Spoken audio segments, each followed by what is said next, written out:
Hey everybody, and welcome back to 19 Sarge 72. You know, life throws some curveballs, and today we're gonna tackle a tough one. Grief.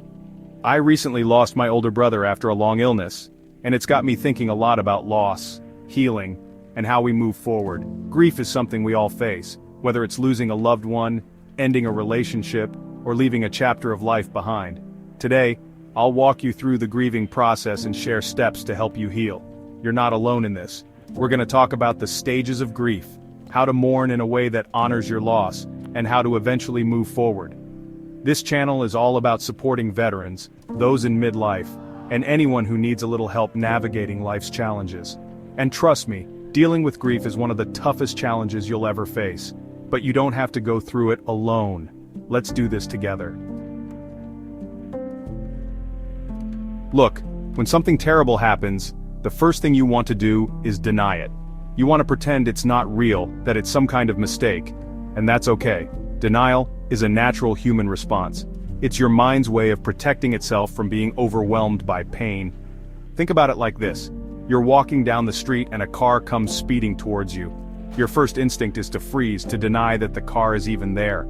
It's a survival mechanism, and in the case of grief, denial gives you a chance to absorb the blow, to process what's happened at your own pace. You might find yourself saying things like, "No, this can't be happening," or "There must be some mistake." You might even avoid talking about the loss altogether. You might find yourself going through the motions of your daily life, feeling numb and disconnected. That's alright. Don't beat yourself up for feeling this way. Denial is a necessary part of the grieving process. It's like a buffer giving you time to gather your strength before facing the full weight of your loss. But here's the thing about denial, it's not a permanent solution, it's a temporary fix, a way to cope in the immediate aftermath of a loss. Sooner or later, the reality of the situation will start to sink in, and that's when the real work of grieving begins. But that's okay, you're not alone in this. We'll get through this together, one step at a time. Denial is a powerful force, but eventually it starts to crack. And when it does, a whole lot of anger can come pouring out. You might be angry at the person you lost, angry at the world, even angry at yourself. You might find yourself asking, "Why me?" Or "This isn't fair."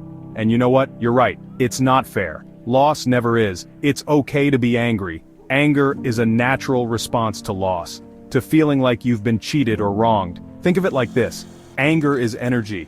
It's raw, powerful energy that needs an outlet. The key is to find healthy ways to express that anger.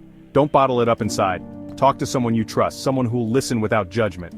Write down your feelings in a journal. Find a physical outlet for your anger, like exercise or even just hitting a punching bag. The important thing is to acknowledge your anger, to let yourself feel it without letting it control you. Because here's the thing about anger, it's often masking other emotions. Underneath that anger you might find sadness, fear, guilt, or even relief. And until you address those underlying emotions, the anger will keep bubbling up. So let yourself be angry. But don't let it consume you. Use it as fuel to move forward, to start the healing process. When anger starts to fade, you might find yourself bargaining. You start replaying the past, thinking about all the things you could have done differently. You make deals with yourself, with a higher power, with anyone who'll listen. If only I had called more often. If only I had been there for them. If only I could go back and change things. Sound familiar? Bargaining is a way of trying to regain control, to make sense of something that feels senseless. It's a way of clinging to hope, even when hope seems lost. But here's the hard truth about bargaining. It's a dead end. You can't change the past. No amount of wishing or hoping will bring back what's gone. And the more you dwell on the what-ifs and if-onlys, the more you're going to torture yourself. You're going to get stuck in a cycle of guilt and regret. So how do you break free from the bargaining trap? By accepting that you can't change the past. By focusing on what you can control, the present moment. Instead of dwelling on what you should have done, focus on what you can do now to honor the memory of your loved one. Instead of beating yourself up for past mistakes, focus on being the best version of yourself moving forward. Remember, you did the best you could with the information you had at the time, and that's all any of us can do. Bargaining can only hold back reality for so long. Eventually the full weight of your loss hits you. And that's when the sadness sets in. Deep, profound sadness. This is the stage of grief that people often associate with depression. You might feel hopeless, helpless, and lost.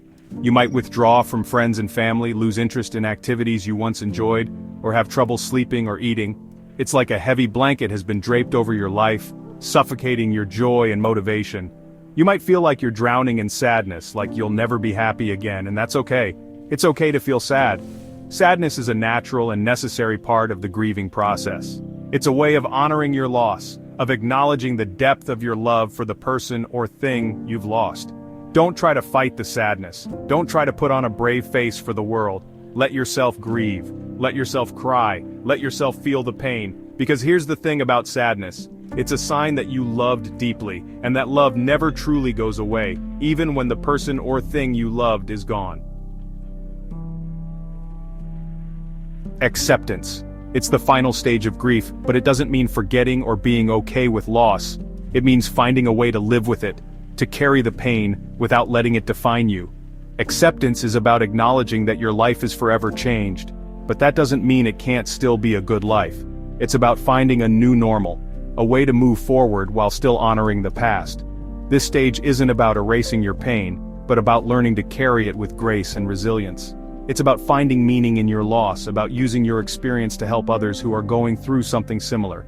Acceptance is a process, not a destination. There will be good days and bad days. There will be times when the grief feels overwhelming, when you feel like you're taking 2 steps back for every step forward, but that's okay. It's all part of the journey. The important thing is to keep moving forward, one day at a time. Remember, you are not alone in this. There are people who care about you, people who want to help.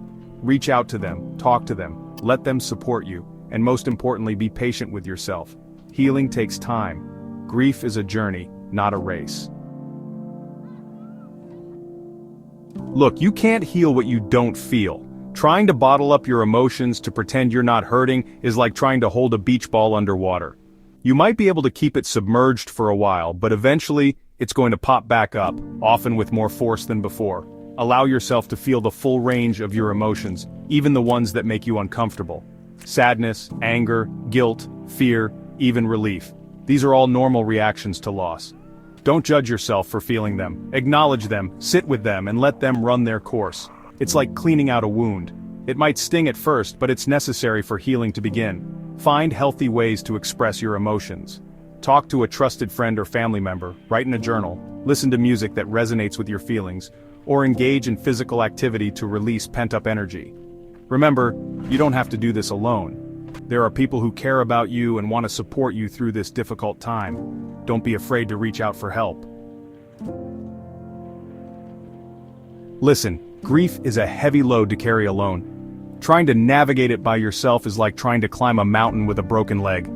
You might be able to make some progress, but it's going to be painful, exhausting, and ultimately much harder than it needs to be. That's why it's so important to seek support from others. Talk to your friends, your family, your colleagues, your neighbors, anyone you feel comfortable opening up to. Let them know what you're going through, what you need, and how they can help. Sometimes, just having someone to listen without judgment can make a world of difference. Consider joining a support group, either online or in person. Being around others who have experienced similar losses can provide a sense of community, understanding, and shared experience. Remember, you are not alone in this. There are people who have walked this path before you, and they can offer invaluable guidance and support. Honoring the memory of what you've lost is a powerful way to keep their spirit alive in your heart and in the world. It's about finding ways to celebrate their life, their passions, and the impact they had on you and others. This could involve creating a memory board or scrapbook filled with photos, letters, and mementos. It could mean sharing stories about them with loved ones, keeping their favorite traditions alive, or donating to a cause that was close to their heart. You can also honor their memory by living your life in a way that would make them proud. Pursue your passions, chase your dreams, and strive to be the best version of yourself. Remember, their legacy lives on through you and the way you choose to live your life. When you're grieving, it's easy to let your routine fall apart. You might find yourself neglecting your physical and mental health, withdrawing from activities you once enjoyed, or struggling to find the motivation to take care of yourself. But establishing a healthy routine can be incredibly helpful in navigating grief and promoting healing. Start by focusing on the basics. getting enough sleep, eating nutritious meals, and engaging in regular physical activity. Even a short walk, some gentle stretching, or a few minutes of deep breathing can make a big difference in your mood and energy levels. Gradually reintroduce activities you used to enjoy, even if you don't feel like it at first. Remember, small steps can lead to big changes over time. Sometimes grief can feel overwhelming, like you're stuck in a deep dark hole with no way out. If you're struggling to cope with your loss, if your grief is interfering with your daily life, or if you're experiencing thoughts of harming yourself or others, please don't hesitate to seek professional help. Therapists, counselors, grief support groups, and other mental health professionals can provide you with the tools and support you need to navigate this difficult time. They can help you process your emotions, develop healthy coping mechanisms, and find a path toward healing and recovery. Remember, there's no shame in asking for help. It takes strength and courage to acknowledge when you need support and to reach out for it.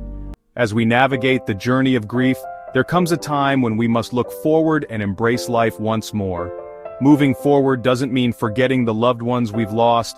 It means finding ways to live fully while carrying their memory in our hearts. It's about rediscovering joy in the little things, pursuing new passions, and cherishing the moments of happiness that come our way. Remember, healing is not a linear process, and it's okay to take it one day at a time. By honoring both our past and our present, we can create a future filled with hope and possibility. If you found this video helpful, please like and subscribe for more content.